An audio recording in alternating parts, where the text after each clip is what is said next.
Welcome, everyone. We're just about ready to get started.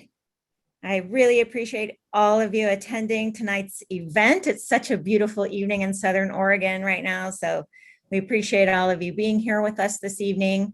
We want to know who you are and where you're from, so if you can hop in the chat or the Q&A, whichever you see there. Hopefully you have chat there, and you can let us know where you're from and who you are. All right, okay. Minneapolis, shout out to Minneapolis. I was there in January and it was 14 degrees. I was filming a TV show that aired last night on HGTV in Minneapolis, Minnesota. All right, it's good to see all of you. So tonight is our final micro event for this season before we have our big conference next month. So this is our kickoff event for our registration as well for our conference. Our conference is going to be on May 7th. It will be an all-day conference, fully virtual. It will start around 8:30 in the morning and end around 4:15 in the afternoon, with a break for lunch and a meditation after lunch, just to recenter yourselves after lunch before our breakout session. So we will have 8 breakout session speakers during the day, and we'll give you a little more details about them. You did see their faces flashing on the screen while you were waiting for us to come on and introduce ourselves. Our theme is embracing change, which we think is pretty appropriate for this whole last year. And again, we'll give you more details on how to register for our conference at the end of the presentation tonight. I'd like to introduce to you our micro event chair, Peg Blair, who will introduce our speaker.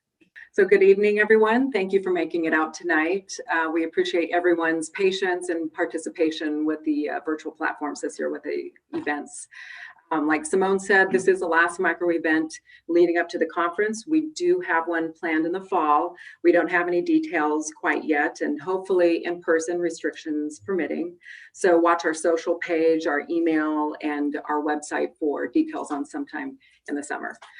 Okay, I'm excited to introduce our speaker tonight. We are fortunate to have Andrea Berryman Childreth, who will be presenting on empowering women to propel forward through connection and inclusion and support.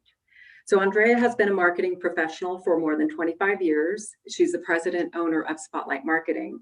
She's also a 4-time award-winning author of the book On the Edge, Help and Hope for Parenting Children with Mental Illness. Andrea is also the founder of the Lemonade Project, an advocacy movement aimed to increase awareness about the importance of early intervention and youth mental illness. So if you have a chance, go to the website, thelemonadeproject.com, read her story, read the blogs. It's quite moving, and it's such a great resource that we have here. So without further ado, please welcome our speaker, Andrea Berryman Childreth. Thank you. I'm gonna bear with me a little bit through doing this Zoom presentation. And you guys tell me if I've got the right screen on too, because we practiced all this before, but am I screen sharing? It looks good on our end, Andrea. Okay, got it. Thank you. Thank you all with Women's Leadership Group for welcoming me this evening. This is my first micro event that I'm attending. So I'm excited, and I am really grateful and humbled by the opportunity to be able to present to all of you amazing women. When Shar Hodel contacted me about the opportunity to speak at this event, I had 2 immediate reactions. The first was, yes, of course, I'd love the opportunity, how exciting. And simultaneously, I felt like my stomach was going up in my throat and I was gonna barf. So we'll talk a little bit more about pushing into our comfort zone as we go through the presentation this evening. One other thing, just housekeeping to keep in mind, heads up, I am going to be doing a participation, audience participation and interaction with 2 cloud surveys. So I'll give you specific instructions of how to participate and how to join. And if you're not able to participate, you can always use the chat in Zoom to give your answers. Keep in mind, With the Zoom, I'm not sure if you guys are anonymous or not, but with your participation in the word cloud, you will be anonymous. So I'm going to start tonight with a quote from an accomplished author and a doctor of psychology. She does TED Talks, and she has spent the better part of her career studying and researching shame and vulnerability and courage. And I read this quote a couple months ago, and it really hit me in the gut. Brene says, "Daring leaders who live into their values are never silent about hard things." When I saw this, it really spoke to me. I've never thought of myself, I guess, as a daring leader living into her values. You know, for me growing up and for my family, it was always impressed upon us that we follow our passion and we follow our hearts and we follow our values.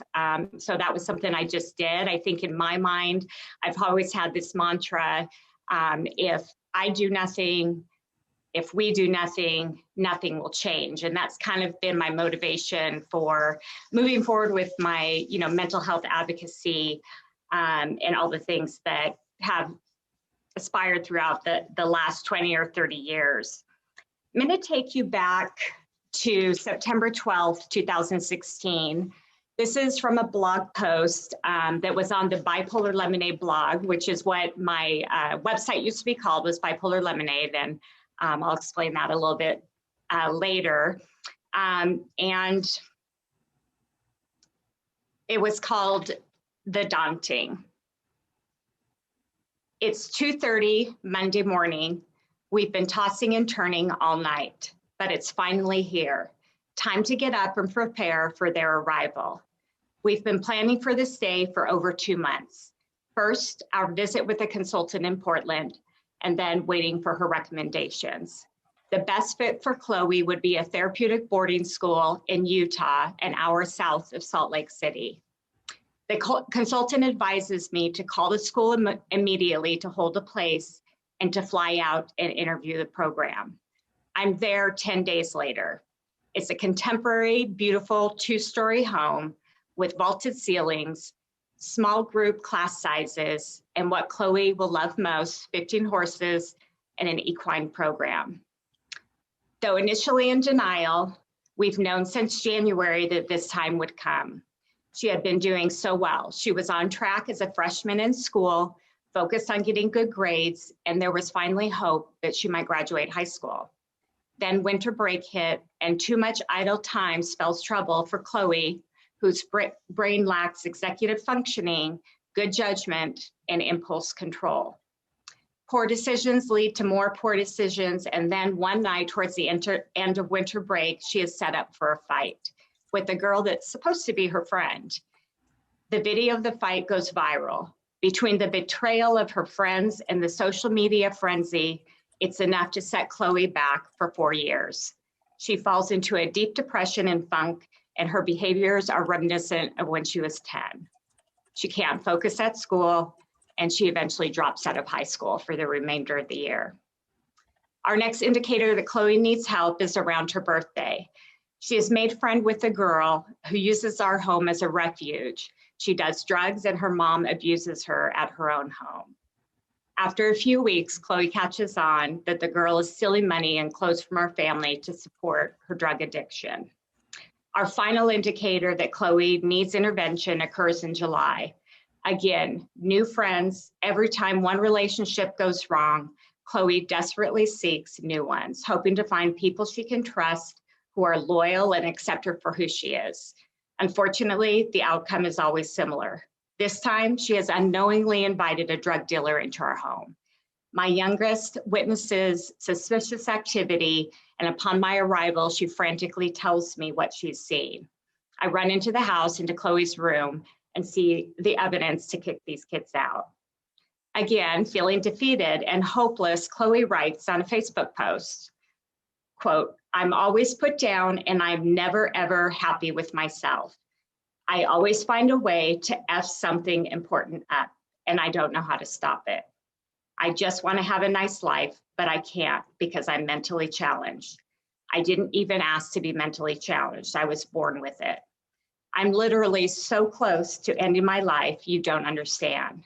Yeah, I look happy on the outside, but inside, I'm just a disaster and disappointment. The next morning, my husband Jeff and I have a session with our therapist, and for the third time, she tells us Chloe needs intervention. Otherwise, we can look forward to probable drug addiction, legal problems, or worse, suicide or death. At 3 a.m. that Monday morning, 2 intervention specialists arrive in a car to take Chloe to Utah. We give them her backpack and head to her bedroom. My knees and hands are shaking. My heart is pounding as I turn on the lights and introduce her to the 2 people that will take her to her new school. The intervention specialists instruct Jeff and me to say our goodbyes and leave the house. We drive a mile away to his parents' house who are on vacation, and we sit on their bed, sobbing in each other's arms. It's not her fault she has this condition, I say. It's no one's fault, Andrea, Jeff responds. So why would I tell you all this horrifically traumatic story at a women's leadership micro event and share something like that? And for me, the reason is it really was a pivotal point in my life and my journey with Chloe and with my own mental health issues, that living into my values had the ultimate outcome and success. We saved our daughter's life. Chloe has a neurological disorder. She's got depression, anxiety, ADHD. Her neurological disorder is highly misdiagnosed and misunderstood. In fact, she was diagnosed with bipolar disorder from the time she was 6 years old to 15 when she went to her treatment program in Utah. And I suffer from mental health issues as well. But what I've learned during the last 20 and 30 years of my own journey and raising Chloe is that living into my values has really revealed my passion, my purpose in life, my gifts, and ultimately it's defined my success. So what I've identified as my core values that really stick with me are love, family, acceptance, support, connection, and justice. Over the years and during all of our trials and tribulations, these are the values that have stood out to me the most. Think about what your core values are. This is going to be our time where we do a little bit of audience participation here, so I'd love for you to join me. I'm showing you a few different ways that you can join. The first is by your cell phone. If you use your camera and you put it up to this little square, funny little square, it's a QR code. A pop-up will come up. If you tap it with your finger, it will pop up to the screen that you need. You can also go into your browser and join at slido.com with the code number 994386. And now hitting this slide, you guys should be able to see what are your primary values.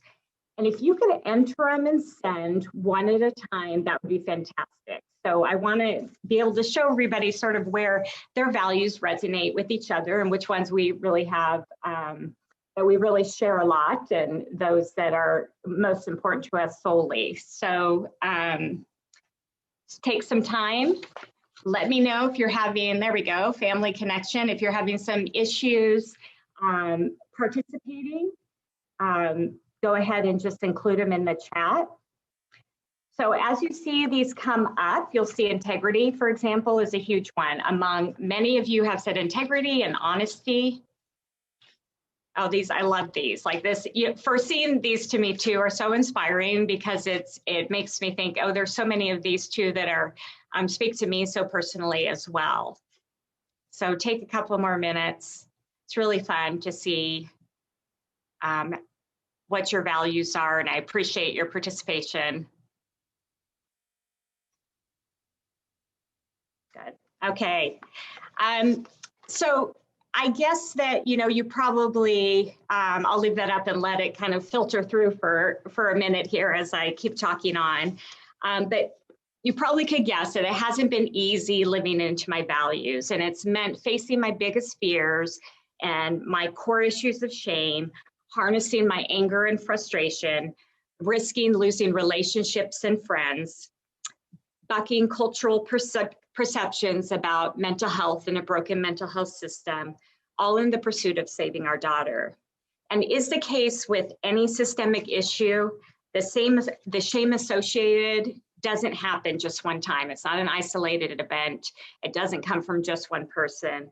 It's years after years, person after person telling us that we weren't parenting Chloe right. We weren't good parents, even though our other daughter is academically and athletically gifted. The shame was not getting invited to other parties or avoiding to go at all to avoid a blow up and embarrassment. The shame was doctors telling us to give up hope that Chloe would ever lead a productive, happy life. The shame was having appropriate educational accommodations withheld from us quarter after quarter, year after year, even though no progress was being made, leaving us to believe maybe they just want her to fail. Maybe they just want us to fail. The shame was being denied payment of insurance claims for Chloe's treatment center that saved her life, saved our lives, ultimately costing our family more than $300,000. But I'd do it again in a heartbeat. The shame was being asked, will she ever grow out of it? Will she have to take medication for the rest of her life? Will she be fixed after coming home from treatment? Or hearing from friends and family and coworkers, oh, my kids throw fits too, or everyone has problems with their kids. Well, what they didn't see at our house was that we were prisoners of our home. Chloe was controlling our lives. She was abusing me and her sister. She was tearing the house apart from one end of the house to the other. She was punching holes in walls. She was breaking TVs. She was pulling knives on family members and neighbors. But through this shame and our journey of shame and isolation and anger and all the things that were coming up through this trauma, I was sharing slowly with people, and I kept kind of hearing, you know, I'm not the only one. Even though we felt like we were so isolated and there was no one else out there that was going through the same situation as us, the more I talked about it, the more I heard from other people, oh my gosh, like I've got, you know, a friend and she struggles with her son, or, you know, my daughter, I struggle with her, whatever it may be. And so my mantra in my head started to pop up that if I do nothing, if we do nothing, nothing will change. So I want to jump into shame just a little bit more. We're going to do some audience participation again here in a minute. And we're going to go back to Brene Brown. And Brene, I'm reading a book called Daring Greatly, and it's a phenomenal book on being a daring leader, which is where I got the original quote from as well. And she's done a lot of research and studying around shame. She says, shame is the intensely painful feeling that we are unworthy of love and belonging. And she's got a few pages in her book talking about women and what she calls women in the shame web. I want to see if any of these stick with you. This is what she's heard from definitions and experience of women in shame. I need to look perfect, do perfect, be perfect. Anything less is shaming. Shame is being judged by other mothers. Shame is being exposed. The flawed parts of yourself that you want to hide from everyone are revealed. Shame is no matter what I achieve or how far I've come, where I come from and what I've survived will always keep me from feeling like I'm good enough. Shame is even though everyone knows that there's no way to do it all, it's still expected. She says women are, and shame are who we should be, what we should be, and how we should be. But there's a lot of mixed messages and inconsistencies. Listen to a few of these and see if these resonate. I know they do with me. Be perfect. Don't make a fuss about it, though. Don't take away from anything in your life, your partner, your family, your work. If you're really perfect, it should look easy. Don't upset anybody or hurt anyone's feelings, but say what's on your mind. Just be yourself, but not if it means being shy or unsure. Don't make people feel uncomfortable, but be honest. And don't get too emotional, but don't be too detached either. Too emotional and you're hysterical. Too detached and you're a cold-hearted bitch. Sound familiar? One of the things Brene talks about as well is perfectionism as sort of a defense mechanism to avoid blame and shame. And that it's actually a form of shame, and at the core is to earn approval. It hampers people's achievement and associated with anxiety, depression, and addiction. And I'm talking obviously about shame a lot because there's so much associated with mental illness and the stigma around it. So I wanted to delve into it a little deeper with you all tonight. For me, shame was not being a good enough mom for many, many years. That I'm not pretty enough, I'm not smart enough, I don't know enough. For Chloe, shame is I don't belong, I'm not okay, I'm not worthy of friends, I'm bad, I'm a disappointment. So let's do our audience participation again. Again, put on your camera, hold it up to that QR code. I'm gonna pass it here. You can also go to the slido.com, enter 994386. And you should see what are your shame triggers. So share those shame triggers, ladies. I shared mine, now it's your turn. So one at a time would be great. If you're not able to participate, please use the chat. Thick thighs, not good enough. Love it. I'm too young. I feel like I'm too old. Good, that's a great one. What else? Overweight. I'm not good enough. You don't deserve. I'm not kind enough.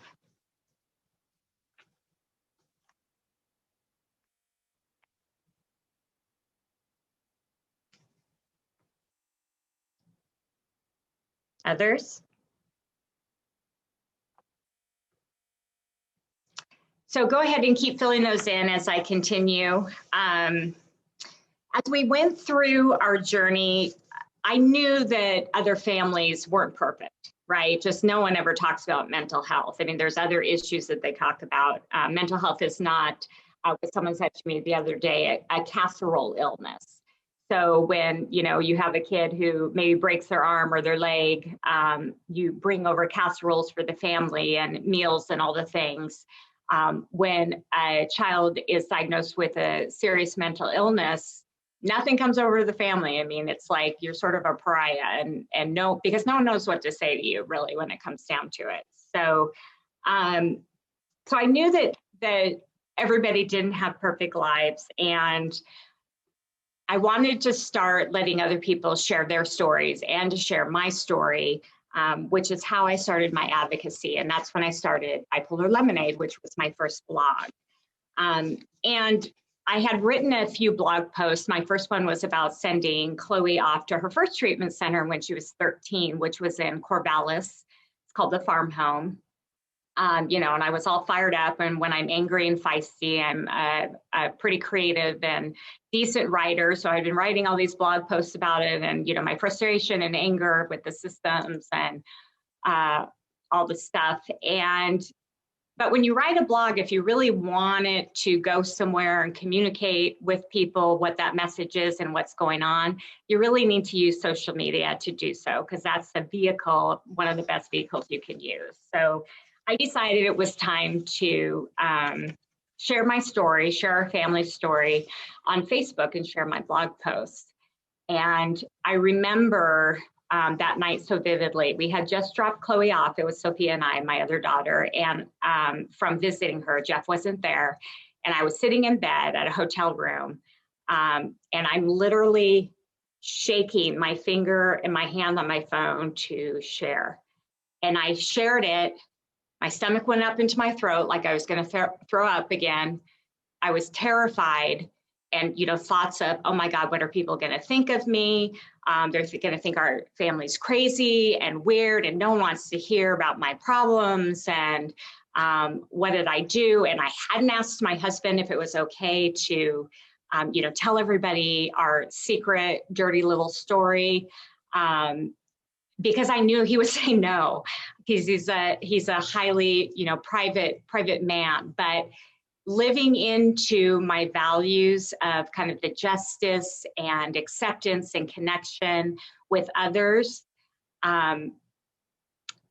was stronger than disappointing Jeff and all of my shame issues.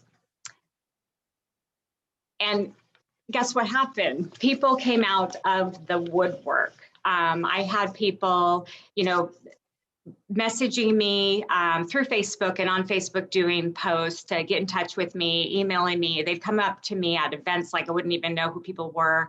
And again, just saying, oh my gosh, I know this person, or I'm having this issue. Thank you so much for coming out, about this and talking about it. Thank you so much for having the courage to talk about mental health, which in itself is sort of a sad comment that we have to have courage to talk about our own mental health, but that's probably a different topic. So as people came out like that, again, my little mantra came up: if I do nothing, if we do nothing, nothing would change.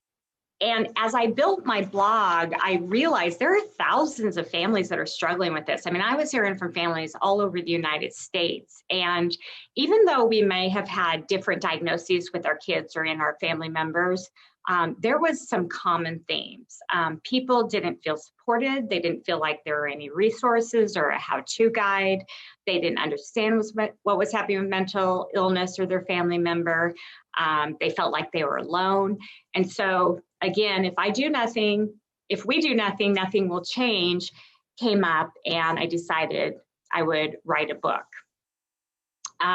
So On the Edge came about to be able to provide, take all the knowledge that I had learned over the years and everything that I had learned from other people and other moms and other families, to provide a resource, something I wish I had had with Chloe as we were growing up, to talk about the different types of mental illnesses, their symptoms, treatment options, how to approach your first psychiatry visit, how to approach the schools, working with the healthcare system and health insurance, how to work with your kids, that are emotionally challenged, how to work with your family, what to say with them, all those types of things. So published On the Edge, but guess what? With publishing a book comes promotion, self-promotion, and presentation opportunities and interviews, and my stomach again lurching up into my throat every time I get an interview request, feeling I'm gonna throw up.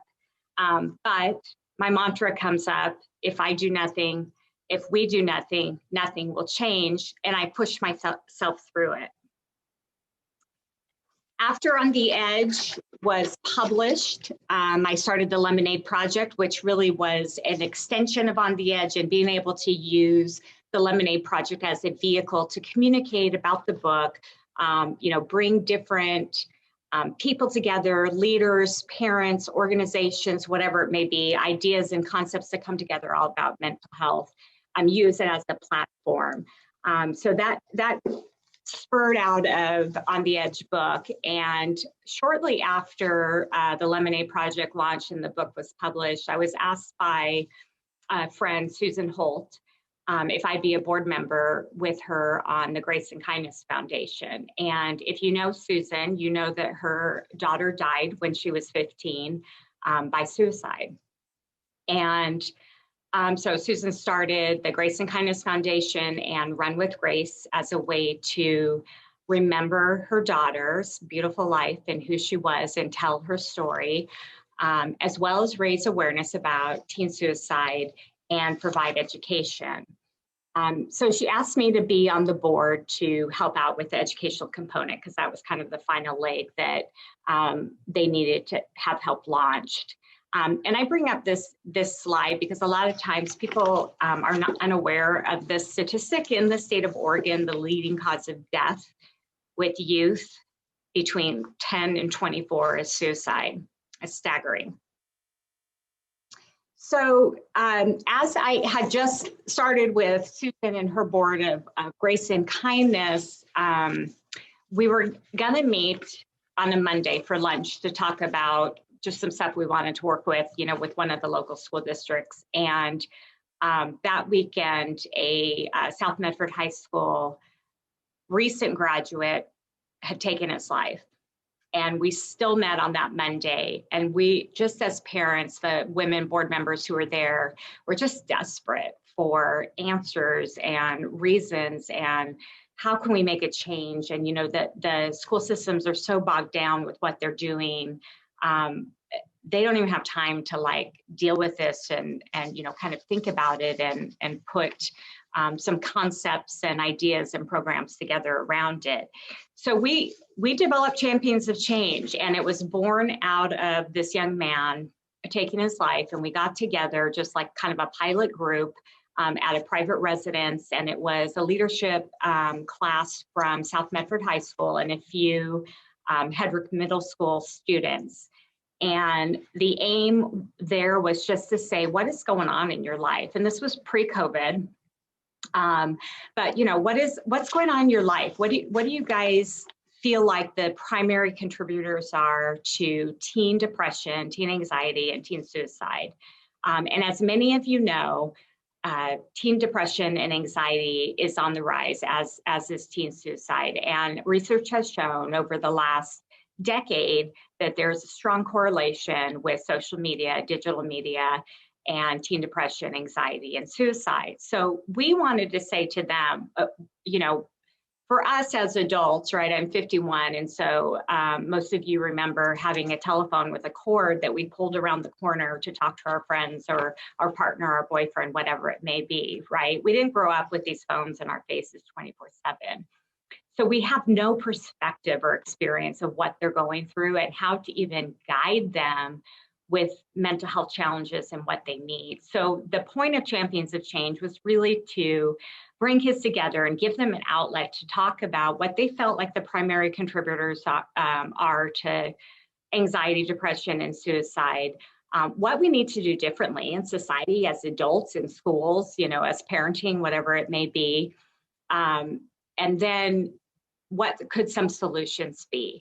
And we've met with 5 or 6 different schools and groups over the last year and a half. They kind of started up at the end of COVID here, which has been a whole nother piece of the anxiety and depression, as I know that many of you are aware. But the results in those sessions have been so powerful and quite frankly, gut-wrenching. These kids want to talk about mental health, but they don't have an outcome or a way to do it. They don't have somewhere, a path or a place to talk about mental health. And the same themes keep rising up from them. One, they understand what depression is, but they don't understand it. They understand it's out there, but they don't understand it in the sense of what all different mental illnesses are and what clinical depression is, or situational depression is. They don't understand how to get help for it, who to get help from, where to get help from, how to help themselves, how to help family members, how to help friends. They have an intense expectation, they feel like, to be perfect and to be best, that they feel like is brought on because of social media and being in that fishbowl, being compared to other people by their own peers, as well as their parents and their peers posting on social media. So there's this intense pressure to be perfect and to be the best. They feel like they don't have the tools to be able to help themselves, which was part of understanding that they had mental, or the understanding that mental illness was there. And they said that the shame and stigma is still very prevalent. So even though they know someone might be depressed, there's still a lot of minimizing of it and not understanding how to talk about it.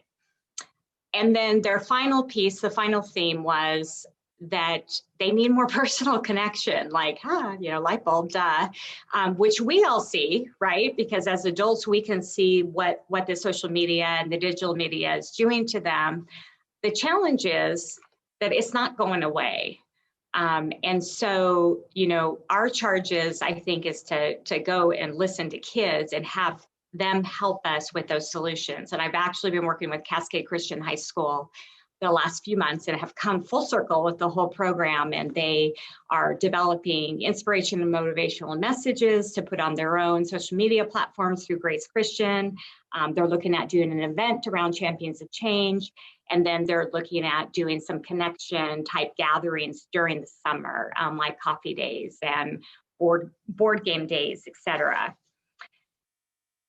So I'm gathering all this information, we're gathering all this information, and so what do we do? And again, my mantra comes up: if I do nothing, if we do nothing collectively, nothing will change. So we started to knock on doors at schools and school districts, foundations to get grants, talking to different youth groups around Southern Oregon, hopes of sort of spreading the message.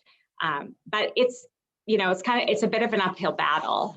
There's been a lot of closed doors, not because they don't think that it's a good idea, but it's new, and that's always scary.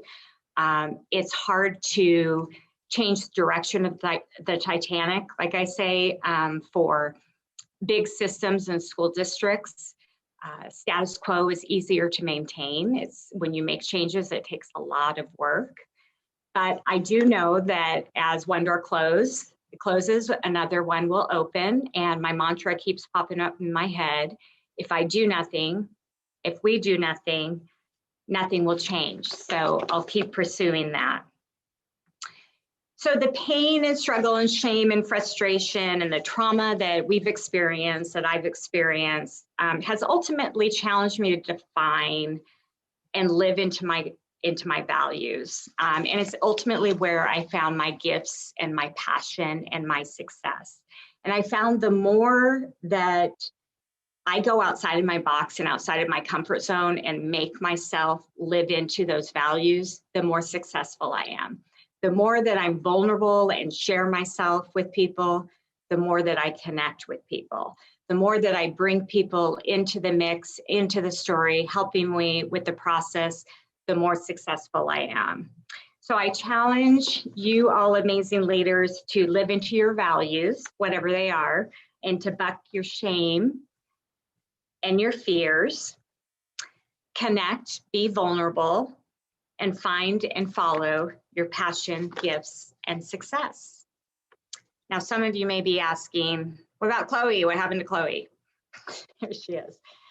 This is actually a couple of years ago when she graduated from high school. She's in the grad cap you see, and on the horse, Isabel there to the left. And we're here in Utah. In this picture, you can see the beautiful mountains and the reflection there on the glass. And my parents are there, and Jeff's parents, my sister Christina, and then my other daughter Sophia. And Chloe graduated the program. She's moved home. She has been the last year working with a veterinary hospital, and she loves doing the work, and we'll be starting a new veterinary hospital location in a few weeks. So is it perfect? No. Is she fixed? No. Is her, neurological disorder still there and must be managed? Yes.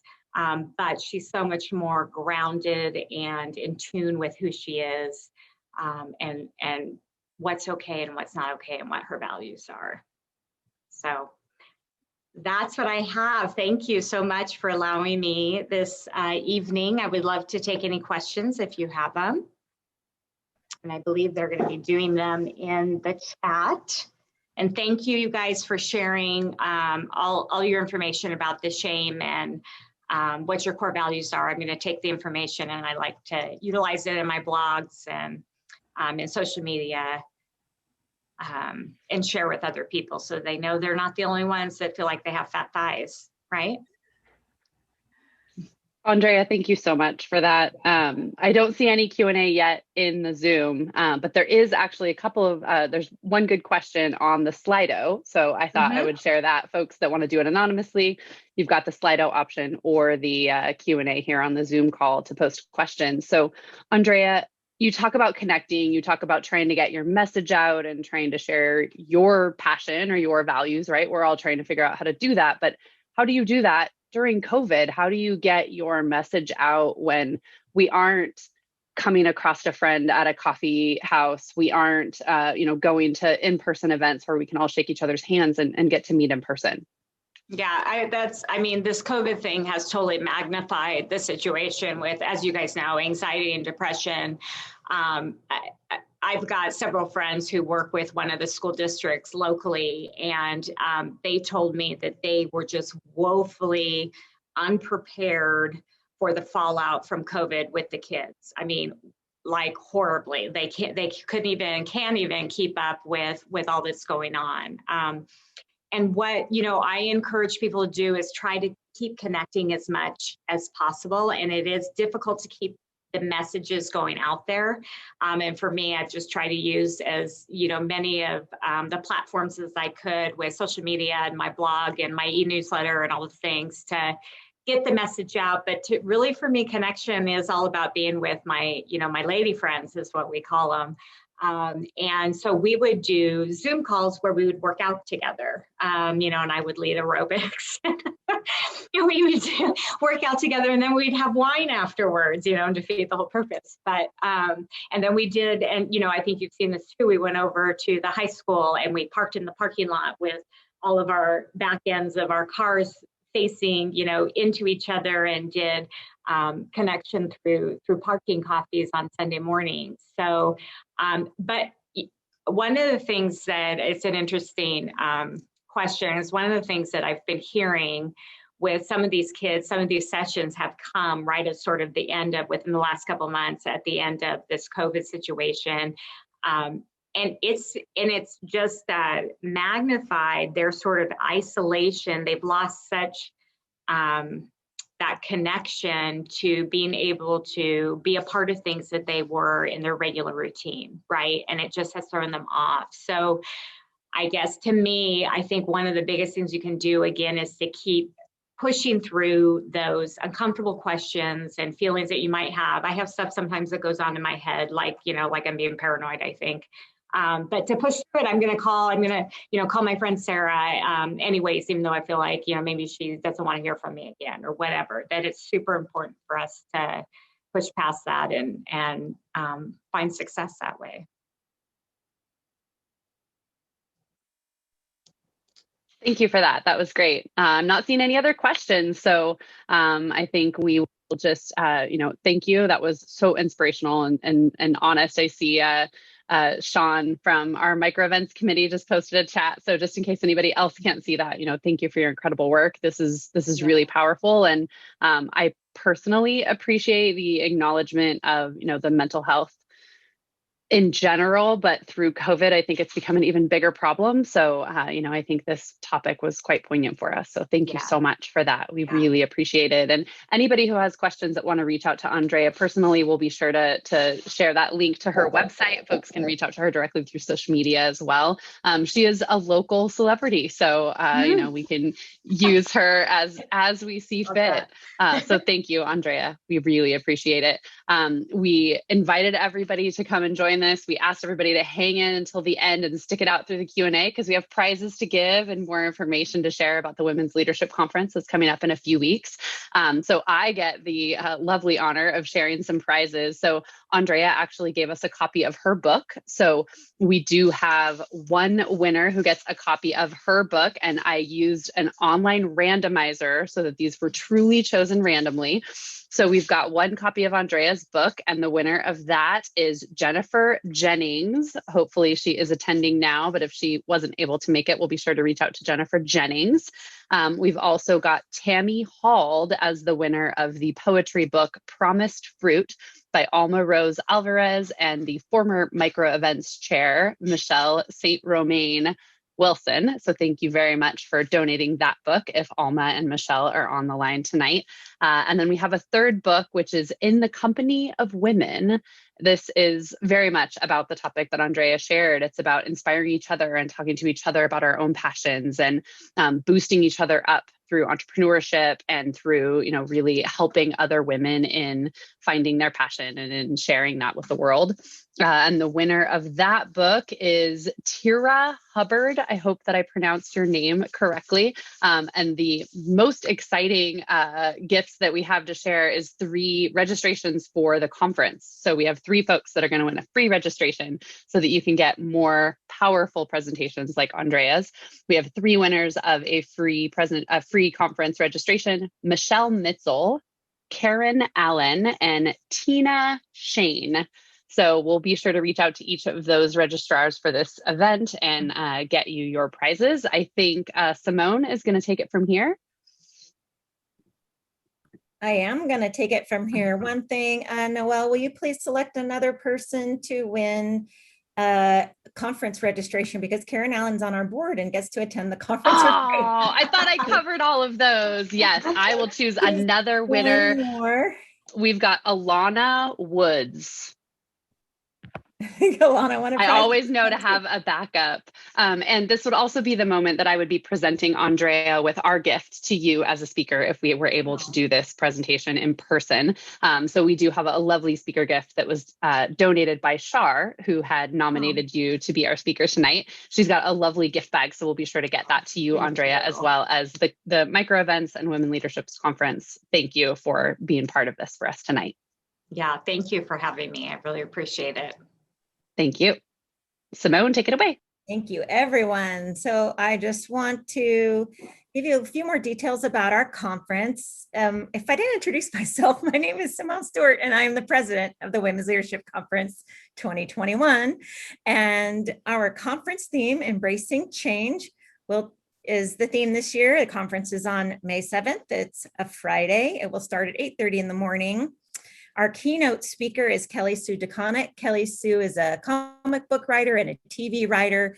She is really dynamic and fun, and she's responsible for the Carol Danvers character that you saw in the Marvel comic, Captain Marvel, on the big screen. She wrote that character, and she's going to talk about superheroes and being visible as women. Nataki Garrett is our closing keynote. Nataki is the Oregon Shakespeare Festival Artistic Director, and she's going to talk about a post-COVID life and why we can't go back, just moving forward. Registration is now live, and I am going to put the link to registration in the chat. It just came up there. One thing is we did keep the conference cost the same as previous years, so it's $85, but we do have scholarships available. They are need-based, and they will cover much of the registration, not all of it, but much of it. So if you would like to apply for a scholarship, the deadline is the 9th. That's coming up. It's in a week, in a couple days. So get on our website and you'll see there is an application for scholarship there. Also, we are awarding the Jolie Johnson Award. That is a really important award that we give out to somebody who embraces the spirit of Jolie. We honor her. She passed away in 2015. She was a huge inspiration for many of us. And so we do bestow an award on somebody in the community who embodies her spirit and is helping those that are less fortunate be heard and seen. So please do nominate somebody. That is also due. Those nominations are also due on the 9th, and you can also find those on our website, womensleadershipconference.net. We just want to thank again Andrea for being here this evening, and our micro events committee for putting this event together. The chair of the micro events committee, Peg Blair. Great job, Peg. Also on Peg's committee is Sean McVarish, Shar Hodel, Noelle Christensen, Tia Boddington. I'm excited. I have learned to pronounce everybody's name that's on that committee. And our wonderful production managers, Carlson, Sound, and Light, who are my little wizards of Oz behind the scene, pulling the strings for us. And thank you to all of you for being here tonight. We can't wait to see you at the virtual conference on May 7th. If you ever have any questions about anything, you can email us. I check that email, so does our board secretary, Kelly Taylor, and that email is wlcofso@gmail.com, or just go to our website and you can email us from there. Thanks again for being here, everyone. We will see you soon.